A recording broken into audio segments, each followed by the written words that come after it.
Hello, and welcome to the Boinking Beasties panel for the Fantasy Lit track for Dragon Con Gone Virtual. My name is Tamsin Silver, and I'm here with four of our fantastic authors to discuss fantasy and sex. So if that's what you're looking for, you're in the right place. If it's not what you're looking for, you probably should stay anyway. It'll be worth your time.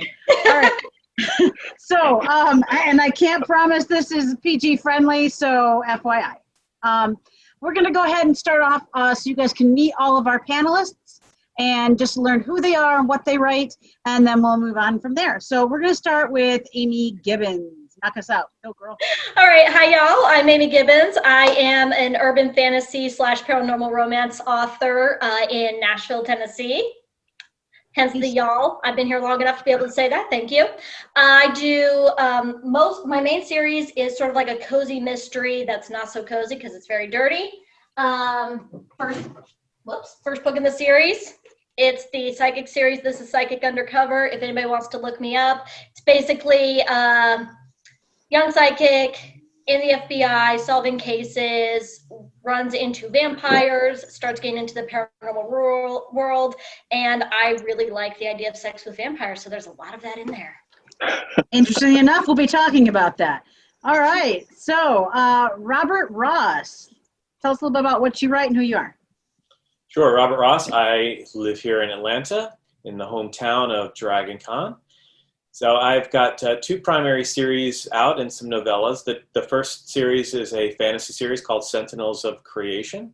And the second one is actually launching in time for Dragon Con. So since we're in the future as we're recording this, by the time you're seeing this, it will have come out 2 days ago. And it's called Paradigm 2045. And I think I'm the only one on the panel that only writes PG-13. So it'll be interesting to see how I weave my bits into everyone else's. We're not talking about your bits. And starting with the dirty. Sorry, I'm at fault. Moving on. Jennifer Blackstream, let us know. Who are you? What do you write? I write paranormal romance and urban fantasy. This is the book you should remember because I'm going to reference it later and you're going to want to remember which book it is. But these are erotic fairy tale retellings. The Blood Prince series and the Blood Realm series are my paranormal romance. My urban fantasy is Blood Trails. And you can actually get 2 of my first in series for free in ebook form right now. Nice. I'm going to be looking you up after this panel. Right. Yeah, the fairy tales one sounds fantastic. All right, Terry, hit us up. Hello, my name's Terry Maggert. I live near Nashville. I've written 40 novels and about a dozen short stories.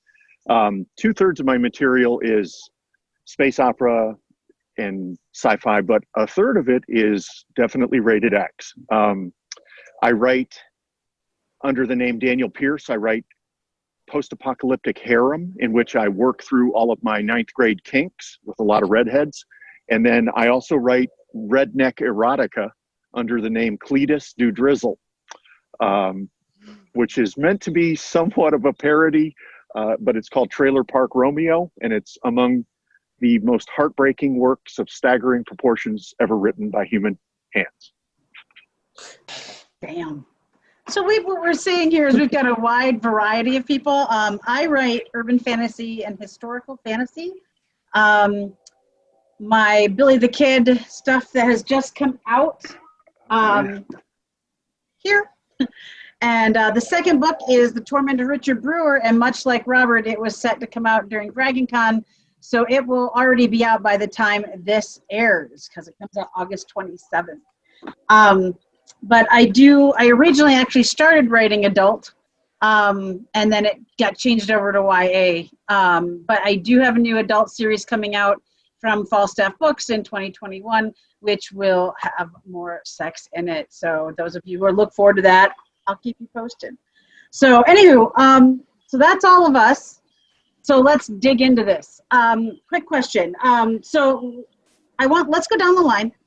And I want each of you to name a fantastical beastie that we see in books involving romance and erotica. Someone's already mentioned one before we even got to this. So we'll go ahead and start. Amie, what's your favorite The beastie? one I already mentioned was vampires. Yep. That seems like the obvious one. Right. Robert, what's another one? In my books, that would be the Fae. Nice. All right. Jennifer. In my fairy tale series, I hit quite a few: werewolf, vampire, demon, angel, god, dragon. Oh my. And Terry. Succubus for me was the one that launched everything. As you do. I think I mainly I have a lot of vampires and werewolves and shapeshifters and that like. So when we're looking at, well, we're actually going to go ahead and start with vampires because they're the most popular. I mean, they're predators, they're lovers. While some books portray them as evil, some make them the good guy.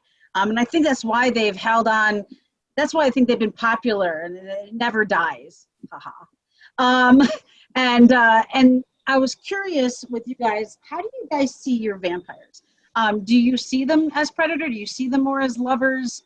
What makes you write them the way you write them? Okay, so I think I'm going first. Sure. So on mine are kind of Anita Blake sort of vampires, where they have their own underground government and everything. In my series, the vampires are having an internal struggle where they want to come out to the real world. Like it's the 21st century. We've got internet, we've got surveillance, like nobody's gonna be able to hide anymore. Let's get on top of this now. So you've got a lot of them that are trying to be more political and appear more like nice to humans, but at their core, they are predators. The humans are dessert. So there's a lot of mixing of sex and blood. There's a lot of them that are more like humans are basically pets that we eat. And there's a lot of them that are more like, no, these are our partners, and that's just part of making love is having their blood. And so it's sort of like a playoff between those two factions and how they view human beings and other magical creatures. And so there's a lot of kinky sex. I have fun writing that. You're not the only one working out your fantasies, Terry. But there's also a lot of that sort of political, how you view the world, and that clash of these ideas of are humans friends or food? Friends or food? I like it. Robert. So since my daughter just finished reading the latest Twilight book after much maligning of it by me and laughing at her, I will point out that none of my vampires sparkle. They do not do well in the sun. I would say that my vampires are kind of, they go back to some Stoker aspects, maybe a dusting of Anne Rice. So they're animated by a mechanism that's described in the series, in the Sentinels of Creation series.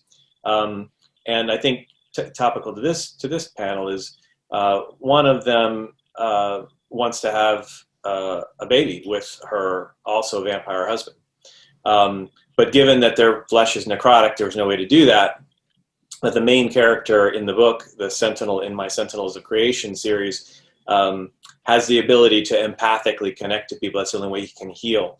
So he is able to heal that necrotic flesh temporarily, which to his hot redhead kind of pissed her off, because if he's able to empathically make a vampire fertile, then it certainly had the corresponding effect to him, and that created some interesting dynamic between him and his significant other.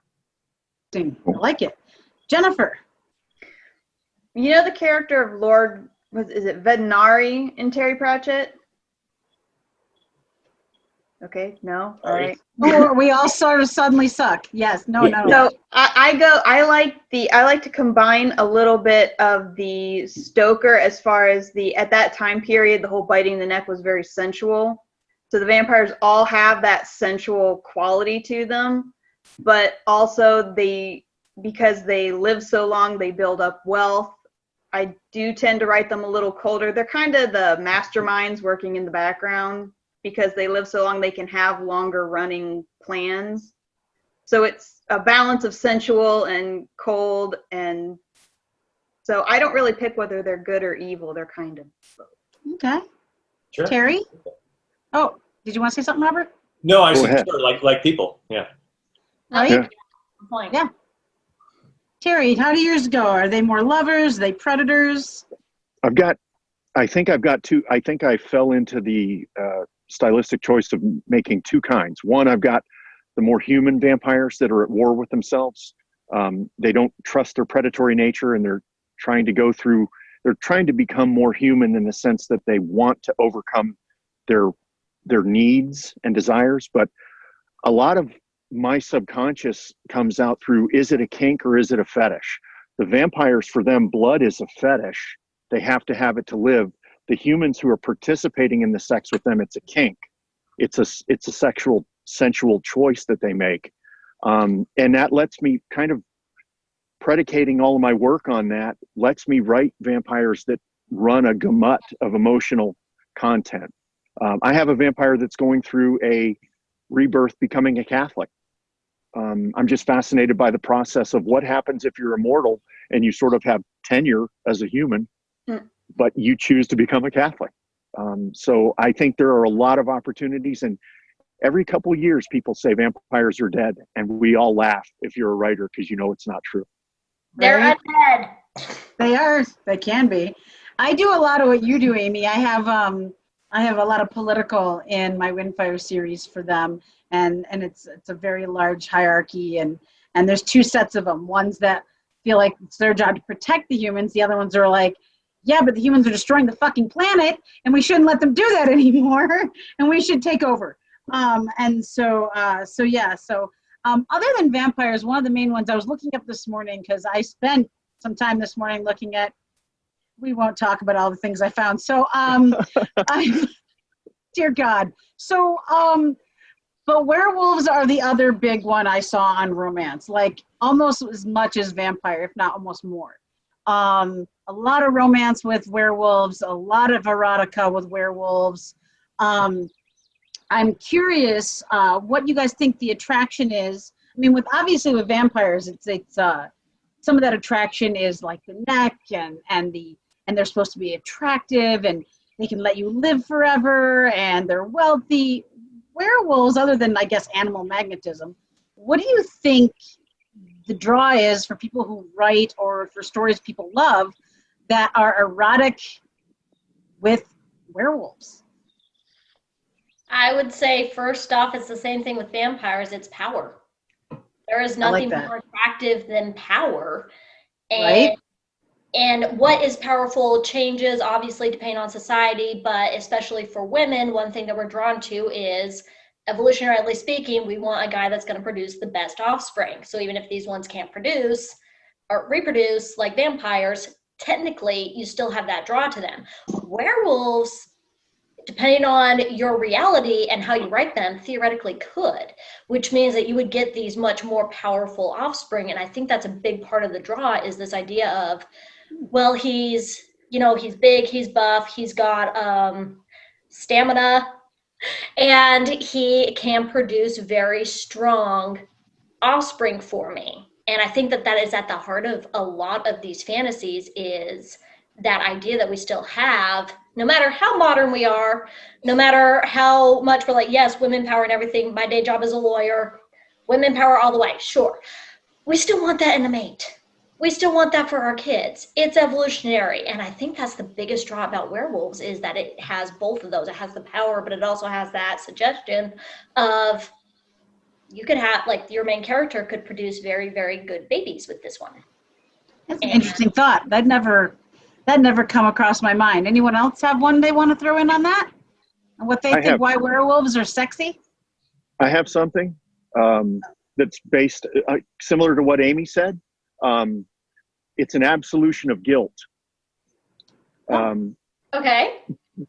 One of the reasons why I think psychologically that vampires are so appealing is because you're powerless against their charms, and therefore, oh yeah, I had 19 orgasms, but believe me, I didn't enjoy it. It was against my will.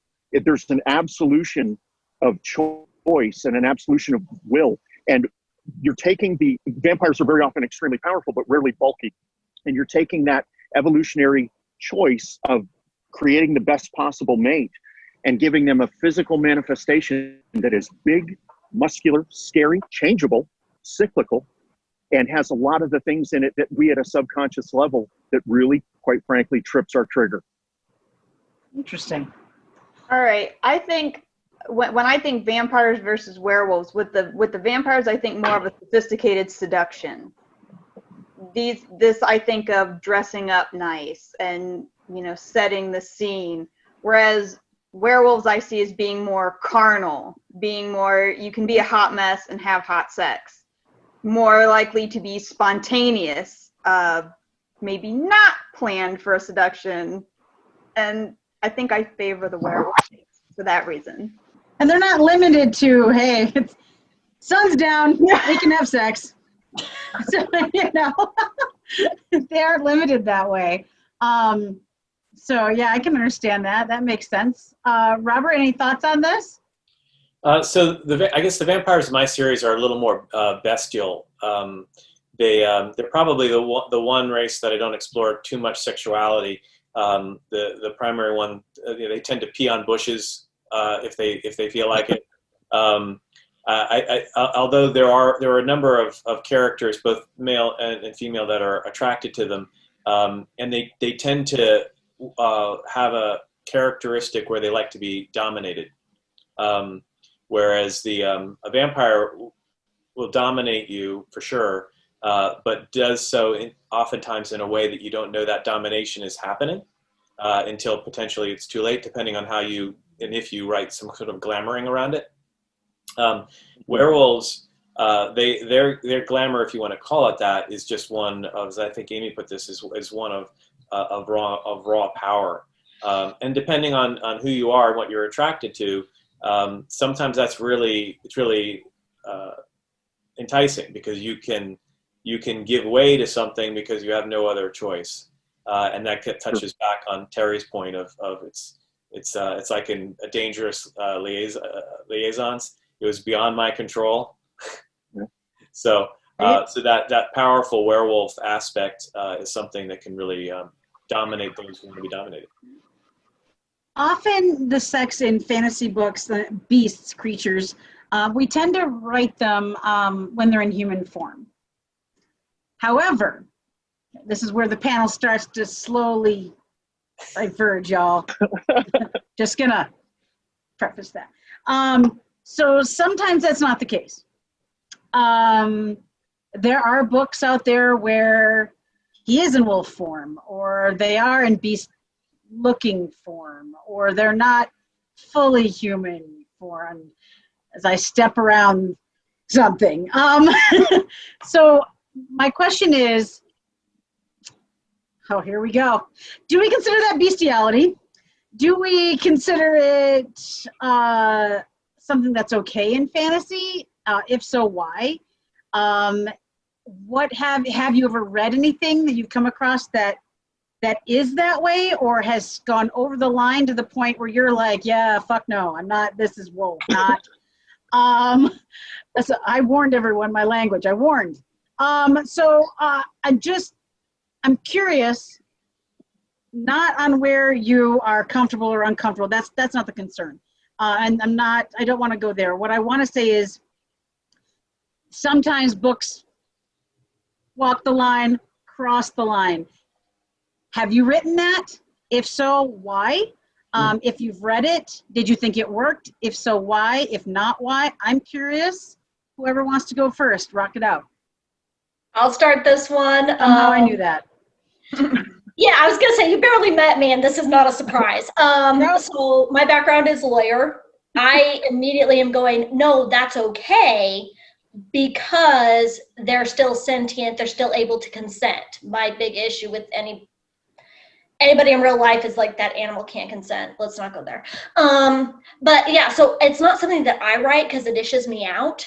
But I do have characters that are shifters that have, in the middle of things, decided to shift certain body parts to make things more interesting, or because something else happened and they got scared and it was like, oh crap, I need to get in lion form so I can hurry fight, or because the person they're with happens to be kinky. My first series is I've only written the first book in it. I've had people asking me for years, like, where's the second book? My first book in the series is called The God's Defense.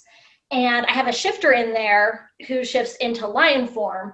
And she actually hooks up with Zeus because it's like the ancient gods came back. And we all know the stories of Zeus where he like turns into different things like swans to seduce women. So it made sense in my head. So it's not the main character.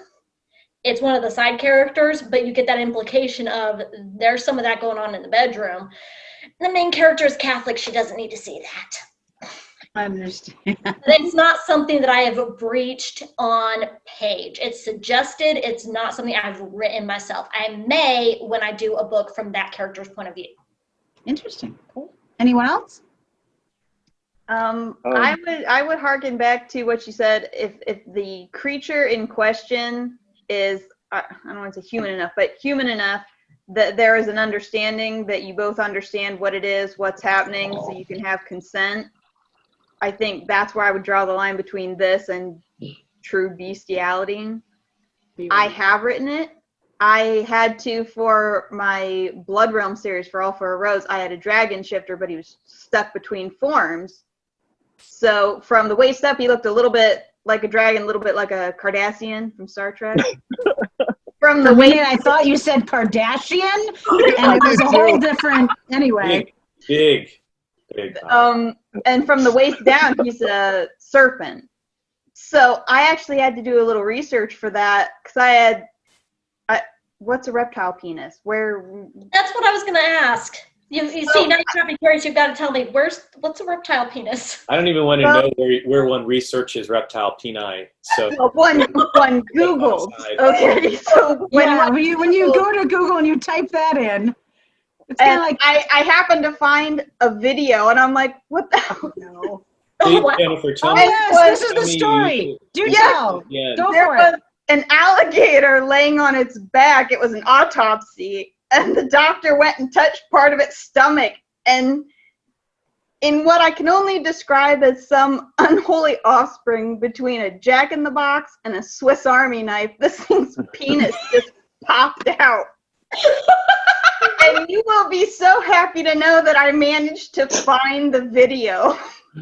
And I will be posting a link to it in the comments on Facebook and YouTube for this panel. For all you alligator lovers. Yeah.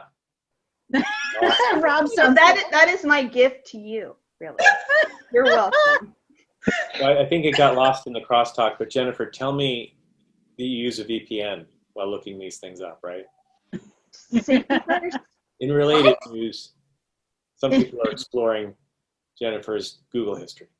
You know, I do try to type in when I do these things. I immediately follow it with a search that involves research for my book or writer's research, just so the nice gentlemen who are spying on my search history will know why I'm searching for these terms. Oh, I don't give them that much. I let them just wonder what the hell. If anybody wants to spy on me, they can be horrified by my search history and think I'm a serial killer. Right. It's like taking your sex toys through the airport. You just gotta let them be ready for the surprise. When I actually do kill somebody, then I can just be like, it was research for, like, I don't know why you're looking at my search history. I'm a writer. Look at my books. I do mysteries. And now she's admitted this on TV. Theoretically. Dexter's sister on the panel. Right? Anyone else have an answer on the question? Terry? Maybe? I have a specific, I can tell you a specific date even. I read a kind of a space opera thing by Charles W. Runyon written in 1976. It was called I, Weapon, and it was the first alien sex I'd ever read. And I think I was it was written in 76. I probably read it when I was 12 or 13, but I read a short story that determined how I was going to write, because one of my most successful short pieces is called Cool to the Touch. It's about zombie sex. Because I can't be the only guy who's ever looked at zombies and gone, what if she was really hot, right? I mean, it's an uncomfortable reality.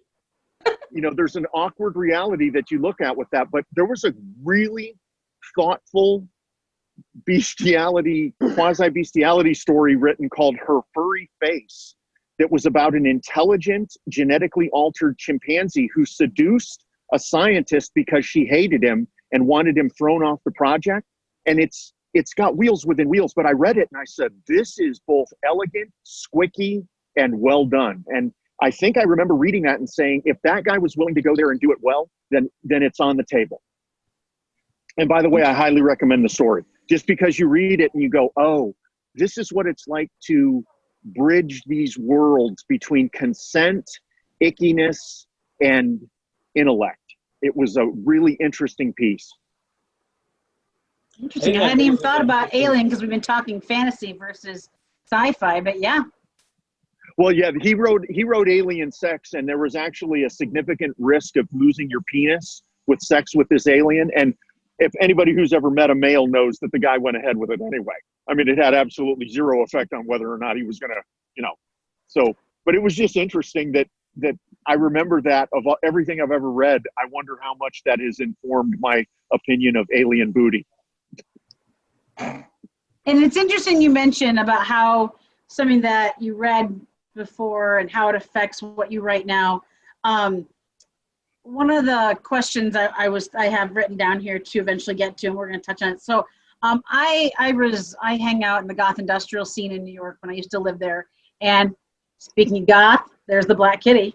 And a lot of the goth industrial scene has a crossover with the fetish scene. And so I've walked into clubs and found unusual things in corners by the bar, in rooms.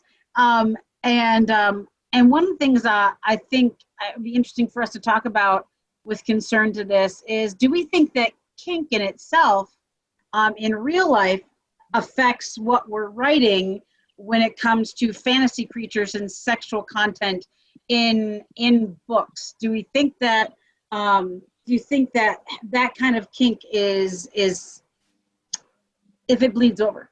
And if so, why and where? Terry, you want to start us off? First of all, I will say that you can learn the kink of an author by reading their book. And if you see something appear twice, you know it's barely covered. I'll give you a great example. I love Outlander. About the third book in Outlander, I realized that Diana Gabaldon, who's a genius, has a thing for breastfeeding. And I went, oh, it was one of those aha moments.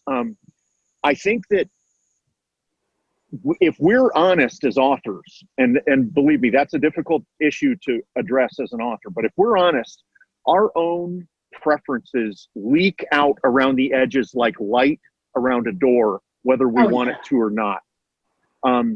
And I would say that nothing has damaged the kink scene more than 50 Shades of Grey, in the sense that there was exactly two sexual positions. There was vanilla, missionary, and male-female oral, and that was the sum total of it. If you really get down and burrow into the nuts and bolts of the 50 Shades series, and that's not the kink scene. That's a sanitized version of the kink scene. The kink scene is, there's a disconnect there. But with that being said, I'm very comfortable writing what I want within the context of the characters, because much like Amie, you can see my search history. I live fairly openly as a guy who looks like a Republican, but is basically an anarcho-capitalist with a kink rally, who my awareness of it is going to come out. And quite frankly, my readers are going to be attracted to it because I think they sense the authenticity. Right. Anyone else have a thought on that? I think I agree with what Terry said about you're definitely going to see the author reflected in that, as you would see the author, any other aspect of the author is going to be reflected in the work, especially for those of us writing in the first person. Oh yeah. I would, just for responsibility's sake, specify though that it might be reflecting the author's fantasies, but that is a very different thing to reflecting what the author would want to do in real life. Yeah. Yeah, that's true. Okay. Yeah. So now I'm going to jump in and be like, I think I'm a lot more along the lines of Terry. If anybody has read my books, one, you can tell what my issues are. I'm working on them. 2, you can tell my kinks. It is no secret to anybody who has read my books, please tell me if I'm going too far here, that I like bondage. It is no secret. Anybody who reads that can tell. That is one of my kinks, and it comes out in this, but I agree with Terry that it is more authentic. Like, you could tell. I couldn't read 50 Shades of Grey. I read the first page. It was so freaking painful that It's so painful. But I did see the movies. The movies were not bad, but they did not have that sense of somebody who knows what they're doing, who has been in this scene, has done this. Now, that being said, I've never gone to any kind of clubs. I have friends who have, and they have stories, and those stories have been incorporated. Oh yeah, there's it's interesting. I was watching, I think it would have been Criminal Minds, and they did an episode where someone had been killed, and it was in a fetish club situation, and it was basically playing on the idea of 50 Shades and people taking something too far. And they actually interviewed some, like in the storyline, they interviewed people from the fetish scene who actually said, you know, it's not like what you're reading in that book. And they actually laid out some stuff. And it was interesting because I heard them say exactly the wording that friends of mine had said about that situation. So it was interesting. But I definitely think that the kink that we see and I agree. I think that if a writer is comfortable with it, or if it's a fantasy of theirs, or it's something they enjoy or they know about, you're gonna learn that about from reading in their books. You're gonna see it, and if it is repeated, that's when you definitely do know. I know, Robert, you don't write any of that specifically, but do you have any thoughts on it? Yeah, you know, what's interesting is that it's going to sound kind of stupid, but I'll say it anyway. Is that the kink, I would say, in my books, and I've had a number of people review it, is that the characters there, and I think that Terry's right, it leaks out around the edges of my door, is that I really like monogamous relationships that are over an extended period of time. So there are other characters ancillary that kind of poke into that, no pun intended, and sometimes they succeed and sometimes they don't. And when they do, there's other ramifications. But I guess at its core, that's kind of what those characters really dig, because they can get a level of intimacy in that approach that they can't get to otherwise. So their kink is really, I guess, if you want to put it that way, is a level of abandoning themselves to that level of intimacy. Which I think is almost, even in some situations, that's even more, some people that stresses them out. The idea of that stresses them out even more. It's even more difficult for that concept. So I think that's actually a really great thing that I think falls into this that we hadn't talked about. So that's really great, Robert. That's fantastic. Tamsin, Yeah? can I interrupt and ask you a question? Because now I'm curious. Yeah. You said your friends in the more like club scene said a phrase that was reflected in Criminal Minds, and you're like, oh yeah, that's true. What's that phrase? It was when they were talking about how the one thing that 50 Shades of Grey had at least done was reveal the scene and make people interested in it so that they would look more into it, and then the people in the scene could educate them further on the truths of it. So the fact that 50 Shades opened up people to being interested in knowing more about understanding bondage and all that other stuff, and that they would look into it more, and then it would give people who really are in that scene to educate. And they felt that was the one. They felt that was the one thing that the book did for them, that it brought some people to the scene who'd always been interested, but now they got to learn the truth from someone else. Okay. So, yeah. And I'm telling you though, when you're not expecting the club that you're walking into to have it, it's a moment. It's a moment. You walk into a room. I remember Lauren and I we're just walking through. It seems like a normal club night in New York. We walk around the room and I'm like, okay, so I misunderstood what tonight was. And there's a woman on an X thing and she is strapped, and someone is playfully whipping her, and with like a very soft, not a real cat of nine tails. And I just walked in and he's hitting her, and I was just like, and I was like, Is that what you okay. said? That's awesome. What? What do you say? I asked if it was just a Chili's.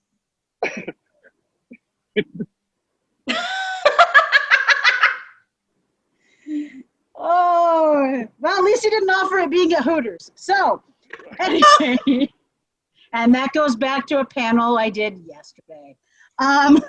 So anyway, we're gonna now delve just a little bit more weird. What I want to know the weirdest, and I'll tell you guys mine. What is the strangest fucking thing that you've actually seen out there? And if you came to the panel last year, you already know what mine is, but I'll save that and I'll still share it again in case you are a virgin to this panel. So I want to know the weirdest. I mean, obviously Jennifer has seen a crocodile's penis, and that's great all in itself. But what have you come across that just made you either laugh or go, are you kidding? What the fuck is that? Like, is there anything you've come across, either in books or not, that you feel is, and Terry's like, yeah, my own shit that I write. Is there anything that made you pause and go, oh my God, what the hell is this? And I have one, but I will go last. Yeah, Jen, you're waving.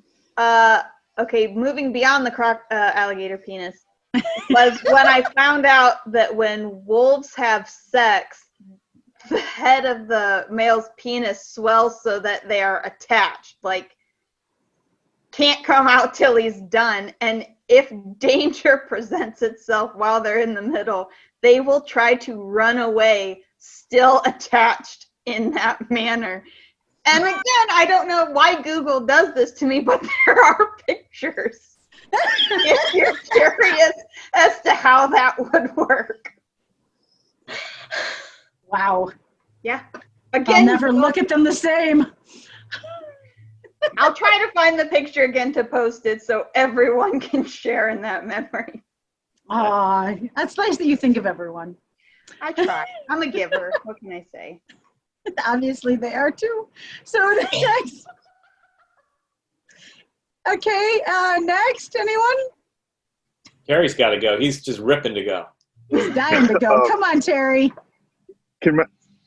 I'm trained. My main field is military history. Can I say something from military history? I don't care.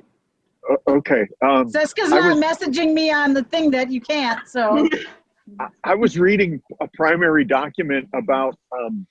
There's so much is associated with the power of genitals, and I was reading a primary document about a sultan who captured 40,000 Syrian soldiers. It's in Syria. And cut their scrotums off and tanned and salted them and sewed them into a tent and forced the opposing general to sign the peace treaty and capitulation in a tent made of his men's balls. And not just the scrotum, the balls as well. Well, he used this. It may be apocryphal, but the testicles were dried and used as a fringe, like teaching balls. And the tent. And I mean, I was in grad school for 3 years, and you read military history and you read about the horrors of humanity. And I read that, and I was in a very serious library, and I just burst out laughing. I couldn't stop laughing, and I was like 40 years old, and I felt like I was 11 reading about a tent made of nut sacks. And I wanted so badly to write a paper about it, but I could never wrap it into a topic. So that of all the weird things that. Because it was associated with a battle, and that was the last place I ever expected to learn that the human scrotum can be sewed into a tent. It's good to know. It's a good skill to have. That's good to know. I don't think I'll ever use it, but wow, it is good to know. And then again, I might throw it into something. You never know. You never know. The good news about the good part about that tent is if you rub it, it gets bigger. Nice. Perfect. It also creates an entire, it's how the Unsullied got created, I think. Tamsin, your face made that bad joke worth it. Thank you. Okay, Robert, you I need to refresh my glass. You hurry up. Glass. And on that, Robert? I don't think I have anything that can top Terry's ever-growing ball sack. So I'll just pass. Okay, so mine isn't something I've seen. Mine is stories. I have a friend who is a man whore, who is in the kink scene, who goes to these clubs. He has stories. Many of these stories have ended up in the Psychic series. One of the characters that bears a very strong resemblance to him, that I wrote before I met him, just happened to bear a strong resemblance, so I started to base stuff off of him. And I'm not saying his name, even though he probably would have no problem with it, but I would like to ask first. But he has so many stories of just like kinky things that he has done, and I'm trying to think of something off the top of my head that's just one of the ones that made me go, I can't think of anything truly bad, but the one that caught my attention, and he's got some bad ones, is just I'm not thinking right now. My brain short-circuited because boys. I blame you, Terry. But there was one where he said he was seeing a woman and she didn't, it didn't work out and everything. But a friend of hers was getting divorced and she recommended him for her friend. It's like, hey, my friend is getting divorced and she needs some good sex. Can I basically pimp you out as a favor? Okay. That stuck out in my head. It's definitely not the worst story. The worst stories have, two, basically orgies. But that stuck out in my head, and that's the only thing I can think of right now because my brain froze after Terry. I blame him. Sorry. Right? So Siska will know about this because she was involved last year, and she knows what I'm going to say. Oh, yes. Here we go. So I'm on a panel at Con Carolinas, and I don't remember the topic of the panel, and it's not important. Trust me. And someone makes a comment. It must have been about sales and making sales and marketing, I think. And someone said something about those dinosaur books. They are about these erotica books with dinosaurs. And I was very confused. And so people are still they're discussing this around me. And I finally had to raise my hand and go, I'm very lost. And someone's like, oh my God, Tamsin doesn't know. At which point in time, someone pulls it up on their phone and shows me.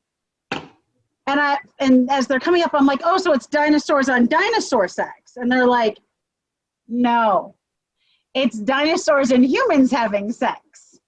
And these women have written these books, and they're short books, and they've made lots of money on writing books like, let's see here, I pulled them up for fun. There is Taken by the T-Rex, Ravaged by the Raptors. And there's Very, Very Dominated in Dinosaurs, Taken by the Pterodactyl, Ravaged by Triceptors. Oh, here's a good one. The Unicorn Colonel, and and there's all kinds of Falcon Boner. And it get worse. And these are Pimp Dino, and it's a T-Rex, and he's looking at you and the woman's leaning back, and it's just, these are horrible, y'all. And I just, I hadn't had any idea, and I lost it on the panel, and I was crying, and I was laughing because I was like, are you fucking kidding me? I am busting my ass out there to sell books with quality content that have a moral compass, that teach you something, that take you on an adventure. And these women have quit their day jobs because they're writing stories about women fucking dinosaurs. And that is the weirdest fucking thing I've ever come across. So I pulled the cat up because during that conversation, he was grabbing my skirt. Oh. So apparently he's feeling frisky too, and he should know better. These are just, and I will, for those of you curious, if you really want, all you have to do is Google dinosaur erotica and then go to images. And it's just bad, y'all. Oh, Space Raptor Butt Invasion. That is my favorite title of all of them. I'm done. So for those of you who are die curious, you can look up. Die curious.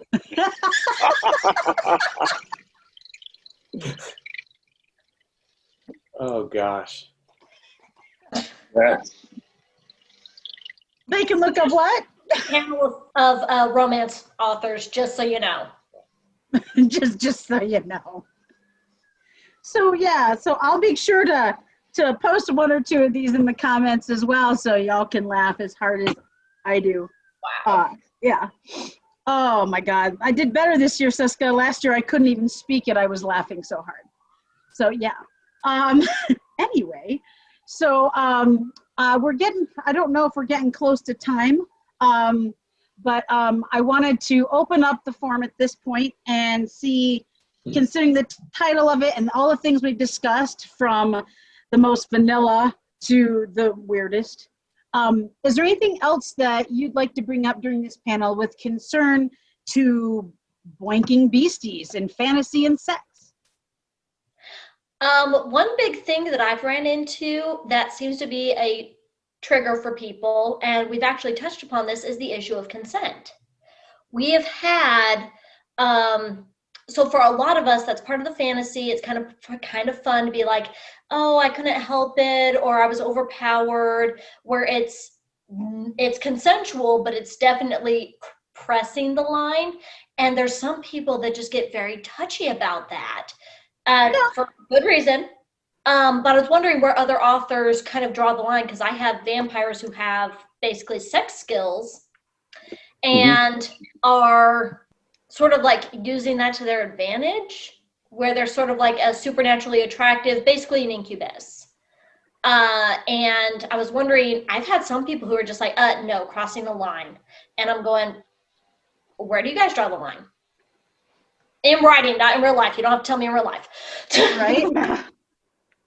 I can start that out for me. When I'm writing, for me, I make sure, for me, I'm sort of also a monogamous relationship person, like Robert was talking about. I really love the idea of people really learning who each other are. And I know this isn't a lot. So a line for me is, and this says everything about me, is cheating. And so in a lot of my books, if there is that situation, and it's not always just sex, it could be, it's not just kissing, but it's definitely, for me, betrayal is where I draw my line. So if, so when I write stuff, that'll sometimes be what breaks that relationship, even if it's a sexual or non-sexual relationship with whatever creature it is. And I definitely, so the new book I have coming out with Falstaff called Moon Over Manhattan, that series, there is a scene in it that is sexual assault. And it used to be, and I actually hadn't realized I'd written it until I went back years later, because I wrote the thing originally in 2010. And I went back, and as I was editing it to submit, I was like, oh my God. And I spoke with another author friend of mine about where we should make sure we don't go. And so the scene got written a little differently. It is still sexual assault, but it's not full penetration. It is, but it isn't. So it's more hands versus their penis, and but it is still sexual assault. And it is something that will affect the character moving forward into the next set of books. But for me, there was a line there, and I really didn't want to write as a survivor of, and I don't mind saying, as a survivor of date rape. I didn't actually want to take anyone down that road who's been there, but I needed the character to go to a certain place, and I needed her violated for the storyline. And so that's where I found I definitely had a line where I didn't want to cross. Yeah. Sorry, that got serious. no, it's okay. I can dovetail on that, because I think there's a good kind of connection between Tamsin, how I write and how you do from that perspective. So first off, I learned in a panel a few years ago about this term, fridging. And for those people who don't know the term, it was apparently somebody wrote a book one time where the main character opened up a refrigerator and found the disembodied head of his girlfriend or significant other in the fridge. And that became the impetus for the quickening, the classic quickening, where his powers manifested. So I was obviously horrified when I was on this panel and someone said, "Do you ever fridge your characters?" I'm like, "I don't even know what that is." So it's a matter of where you use the female character as a means of quickening for the male character in a really kind of horrific fashion. So for me, what I try to do is and this is why my stuff tends to be PG-13, is that I give the reader the ability to walk right to the door, and then I slowly close it, and then they have to take it that next step in their own imagination. But I think it's important to show both the dark and light side of human sexuality. And I don't want to, at least in my writing, go being explicit. And I don't judge other people for doing it, I'm just saying from my writing. So I had a scene where someone had breached a trust between a relationship and cheated on somebody. And the person who, for good reasons, so I don't even know if it's cheating because they were abusive. But the power of that dynamic between those three people, the female who was being abused, the person who she then no longer was engaged to, and then the person who actually saved her from that situation, that triangle. The aggressor in that situation used the energy from that to summon, in my universe, something called the mantle of revenge. And in order to do that, this aggressor put them both on almost a sacrificial type table, naked, vulnerable, and then was going to use the blood sacrifice to fully manifest the mantle of revenge, which would then infuse him with all sorts of energies. So that's where I left it, because I didn't want to go into what this person would have done in detail to the female or whatever, but I wanted to convey to the reader the vulnerability of this particular female character so that she could overcome it and become whatever she was going to become, without me using some sort of a male character as her being a catalyst for him being empowered. So that's kind of a long-winded explanation, but those lines that I won't want to cross. Is there anything, Terry, that, because Terry, of all of us, writes the most unusual, we'll go there. Is there anything either with fantasy creatures, with humans, and is there anything that you found that you won't do? Yeah, well, yes. Yes, but I also would state that the vast majority of what a lot of urban fantasy authors do is non-consensual sex. There's a distinction between, like, I use humor sometimes, like there's a line I used once where a guy said, well, you use contour makeup, don't tell me that's not a lie. And that's a lighthearted moment. But a lot of the supernatural world predicates its charms and abilities on something that is outside the human experience and impossible to resist. So the issue of consent is always there. It's always there. Like every time a succubus has sex, it's rape. I mean, if you want to drill down to the essence of it, they are a super predator who is preying on people to drain their life essence while using a glamour. And you can dress it up and put it in frills, but realistically, we're dealing with a very sticky wicket here. And I think that comes down to the skill of the author.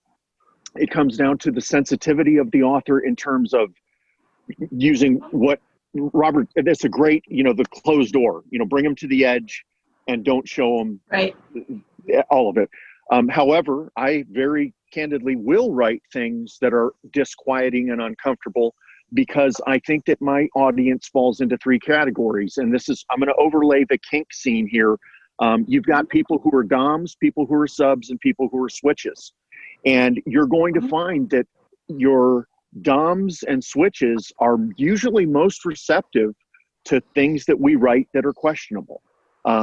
The purity control that exists among censorship tends to be from one corner all the time. And it's okay, because everybody should read what they want.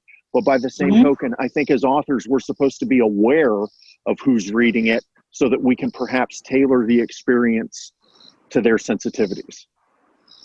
Yeah, I like that. Jennifer, is there anything you want to add? We're getting close to the end here.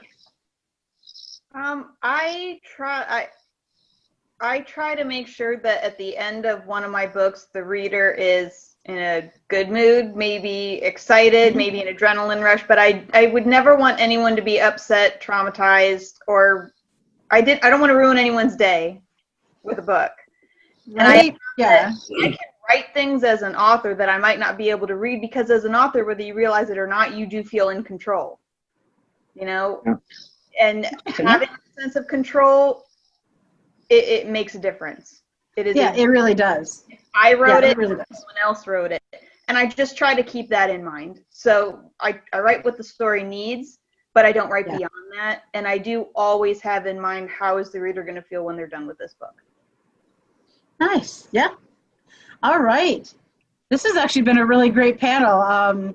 I think we've covered everything from lighthearted to weird to serious to I think this has been really great. I hope that everybody who has tuned in to listen to this panel has enjoyed it.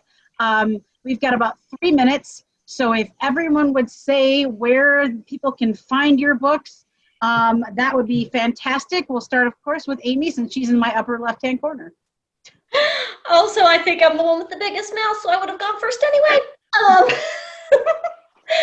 And I'm a middle child. I have an excuse. Anyway, so I'm Amie Gibbons. I am on Amazon under that name. My first name's spelled a little bit weird. It's A-M-I-E. So it makes me a little bit easier to find once you know how that's spelled. But if you spell it the normal way, you're not going to find me. I have a main series, as I said, is the Psychic series. It starts with this one.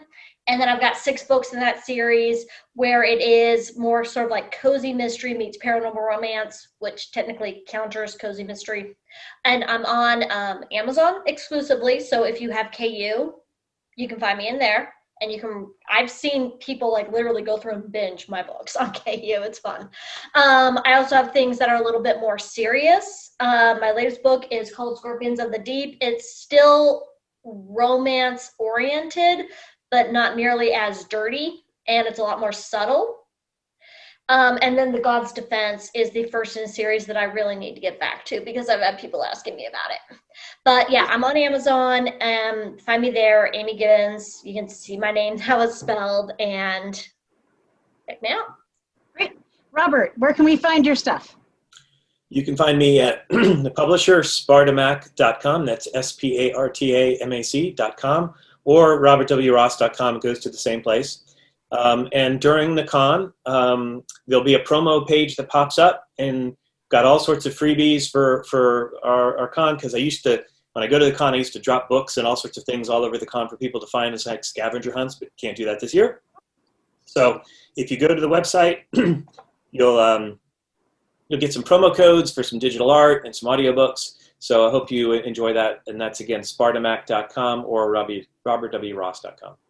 Nice. Jennifer, where can we find your stuff? You can find me on all retailers. If you go to jenniferblackstream.com, there will be links to everything. And right now, the first in my urban fantasy and my paranormal romance are free in ebook form.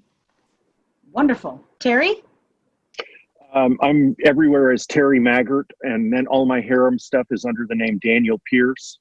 And my redneck erotica is under the name Cletus Dudrizzle. And our next piece that we're going to publish there is about a lunch lady dominatrix from suburban Ohio. So come check us out and get whipped with a spatula. And I'm Tamsin Silver. I can be found at tamsinsilver.com. I am an author with Falstaff Books, and I have urban fantasy, historical fantasy, and I have a web series that's free to watch at skyofthedamned.com, and that's sky with an E on the end.